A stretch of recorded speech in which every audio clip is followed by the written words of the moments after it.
progressive angular isometric loading, we're going to be working on the shoulder. And the goal of this exercise is to increase not only your range of motion, but your strength through that range of motion.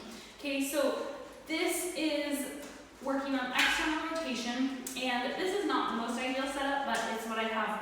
It's easiest to film and show you. So you can do this in a doorway, which is usually what I recommend. So you can do both arms at once, but I'm going to show you one at a time. If you feel like you struggle with one arm more than the other, or you only have one arm that you're working on, then you can do it, wherever. But a doorway is great because it allows you to move through it. A squat rack is also good. So when you set up, you're going to set up with your shoulder generally in line with your elbow generally in line with your shoulder. If you get any kind of closing angle joint pain, right, you're working toward a direction and say rotation, right, we're working our joint back, and you get pain or pinching in the back here, do not push through that, okay? You're going to come and stop just before that point of pain, okay? So if you need to also move your elbow down or up slightly, that's okay too, wherever you feel the most tension, okay? We're technically working external rotation, so if you can get your hand past your elbow here, then you can slide in and the elbow can come forward. If you can do that, you probably don't need this necessarily, but it depends on why you're doing it. So, at any rate, we're going to start here, elbow back, down, okay? Shoulders stay down, you're focusing on what the rest of your body's doing. You don't want you leaning forward, you're not extending through this rib cage, head's in line, okay? You're up tall, cores engaged. Stagger your feet, so your opposite leg is coming forward, or whichever if you're doing both, okay? The first part of this sequence, so it goes 2-minute stretch, a 15-second push, and a 10-second pull, okay? And those times begin once you've reached your level of intensity. So right now, we are in a mild stretch, right? We have a stretch up the front of the shoulders here and the pecs, okay? Mild tension. It's going to get more intense, so you want to start with light tension, okay? We're gonna say it's been 2 minutes, okay? You can work your way up into this, so maybe start with 1.5 minutes, maybe do 2 rounds.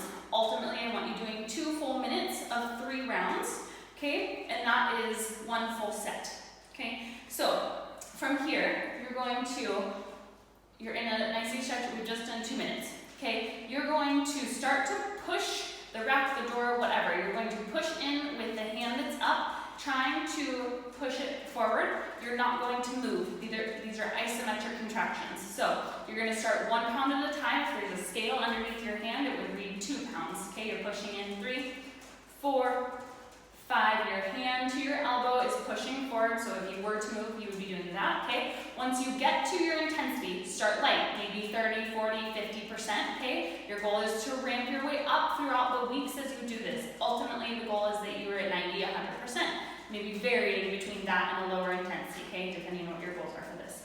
So from here, once you get to your intensity, say we're at 30%, you're going to hold for 15 seconds. So 14, 13, 12, 11, 10, 9, 8, 7, 6, 3, 2, 1, right?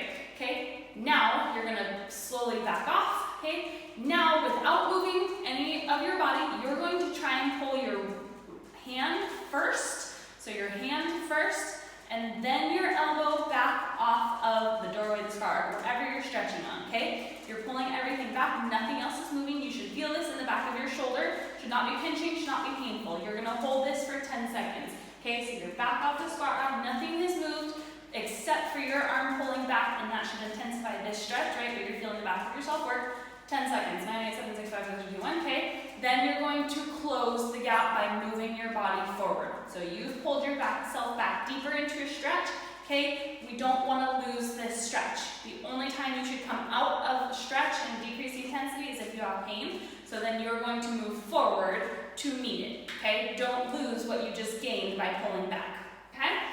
That was 1 round. The goal is to go 2 more. So I'm going to walk you through this in a quick fashion. So we're here for another 2 minutes, okay? 2 minutes, great stretch, mild, nice and easy. It's actually increasing in intensity now, but if you need to back out of it, do it.